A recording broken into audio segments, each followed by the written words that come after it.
Alright, you guys, I'm getting myself ready. And I'm here with my favorite stylist. And she had to let me know, y'all, before we even started the interview that, you know, to make me look cuter. Yes, what I gotta do? Make us apart. Oh, okay. One side. Oh. Right here? Yes, ma'am. Alright.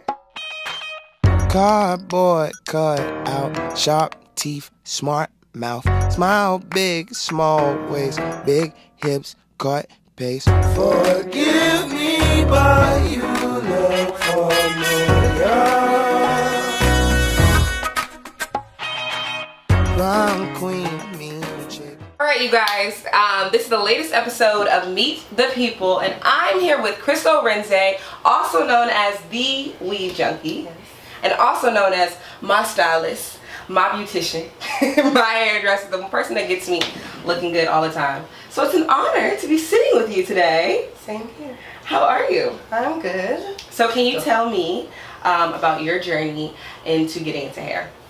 Well, I actually started when I was 8 years old. Actually, I was living in Boston, Massachusetts at the time, and we didn't have much to do, so that was just my way of keeping busy. My parents got me a brat stall, and ever since then, I've been doing hair. So did this hair company start when you were in college, or when did WeaveJunky really start?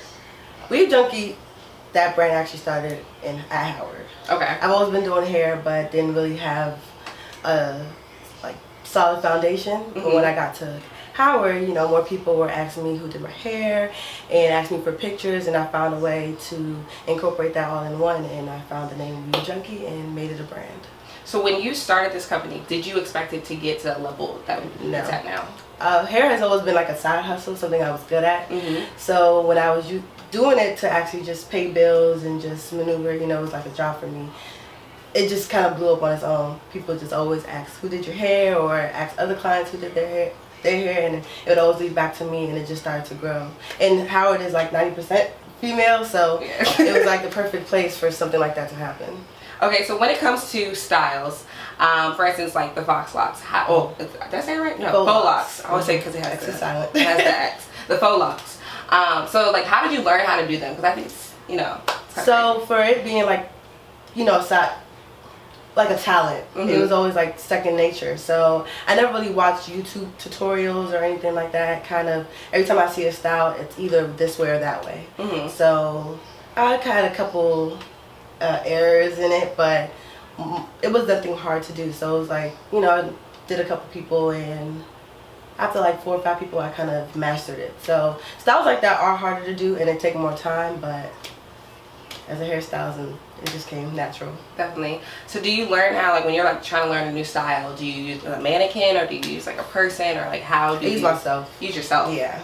For every style I've ever done on anyone before, I always do it on myself first. Really? Yes. And the reason why I do that is because it's always harder for anyone to do hair on themselves. So when I'm trying to explain to the clients the do's and don'ts, I can give them advice based off of what I've learned on myself. Okay. So it's better to give someone advice and, you know, help them throughout the hairstyle based on what I know by doing it on myself. So like even the parts and everything? Yeah. Actually, my mom actually taught me that. She actually does her own hair, and she doesn't look in the mirror. She doesn't look in the mirror? She just sits down and parts her hair. So I actually started to practice that type of routine, and yeah, so now whenever I do my hair, it's kind of easier, and that's why I use myself as a mannequin now, because I can learn different tricks. And that's crazy. Yeah, so that's a lot. So what's your favorite style to do? So I started off learning how to do cornrows, even before box braids. So I love to do goddess braids. Okay. Yeah, and then from goddess braids, feeding braids, which is kind of similar, but they're like easier styles to do. So something I always wondered, like when it comes to hairstylists, is like the hands. Does your hand ever get tired? Like, how do you go from back-to-back clients, and then your hands? Because I got arthritis. I don't know what it is. I'm kind of old. So I have an old body. But you're not old. Your hands never get tired. It does get tired. I actually get that question a lot, and I guess it's just from like repetition and just, you know, doing it so many times that it just becomes normal after a while. I've had 2 cysts in my hands before, like on my right, because my right is my most dominant hand. So I've actually had to go to the doctors, get it drained out, but it was like the time span between each were, you know, long, so it wasn't something repetitive. And yeah, other than that, I have no real problems. If anything, I have back problems. from standing so long doing hair. Like sometimes I do hair 12 hours a day. So that's probably the only real problem when it comes to doing hair. She's a hustler, y'all. Like, I get this money. she's always working, always making that money. So can you tell me, what do you see next for the WeaveJunky, and where's the WeaveJunky elevating to? So I'm actually trying to expand the brand.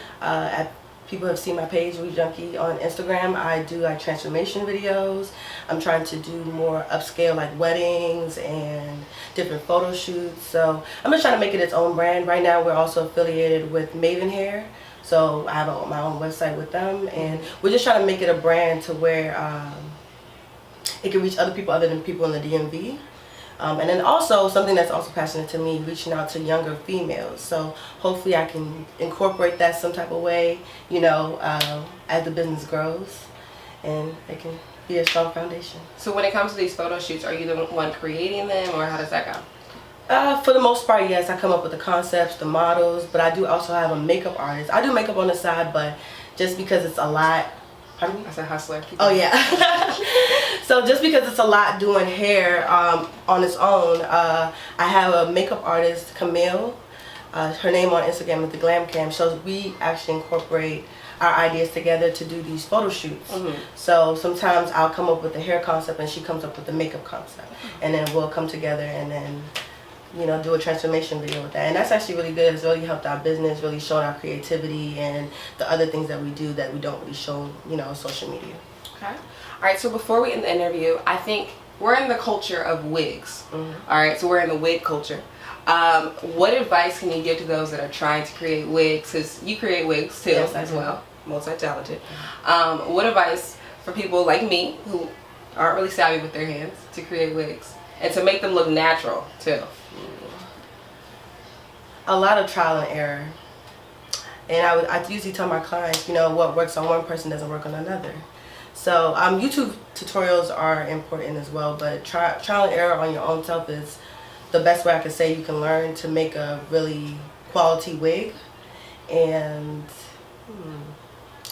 I would say try to avoid cheap hair. Cheap hair would, you know, can make the experience go really bad, and your wig may not last long. So, and if you know, if you want it to be something where you can wear it multiple times, I would say, you know, get something very affordable, but not too cheap, not too expensive. And I think that's it for wigs. Wigs, I actually like wigs. They're very, they're a protective style, and they're one of, you know, They're versatile? Yeah, they're versatile. Like, I come home, I take a wig off. You could be somebody else tomorrow. And, you know, so, yeah. I might have a YouTube tutorial to actually show people how to make wigs. So yeah, that'd be great. All right, so speaking of wigs and this wig culture, you have a few wigs for us to look at. So we're going to pull out the handy dandy wigs. Bow. Wait, that make her crazy? Oh, she looks like a crackhead. So tell me how you made these guys. So I actually got my inspiration off of a braided hair page on Instagram. So I actually ordered the hair, already bleached to these colors. Okay, so you did. Yeah, I did, and then I bought a wig cap and actually sew them. Sewed them. I sewed them. Sewed them. I actually sewed them. She sewed them, y'all. She sewed the wigs. I did them. I customized them on the doll heads. She made them herself. She customized them on the ladies. I did. I like this. Oh, she came off. And I did the bangs because those are just easier to cover up, and I didn't have like a lace frontal to cover up, you know, the tracks. So I just decided to do a closure. What'd you name these mannequins? Did you name them? Sally and Rebecca. Yeah, Rebecca. She don't look like a Becky. With that pink wig, she does. Okay, Becky with the good hair. Becky with the pink hair. All right. Sal's. Okay. All right. Thank you. Okay, so any last hair beauty tips for my subscribers? Be yourself. Yeah, so that's the best way I can, the best advice I can give as far as, you know, the beauty industry. I have a lot of females that come here wanting different styles and this and that, but I would say be yourself. Yeah. All right, sounds good. And this has been an exclusive interview with Meet the People. I'm Nia Campbell, and this is the WeaveJunky.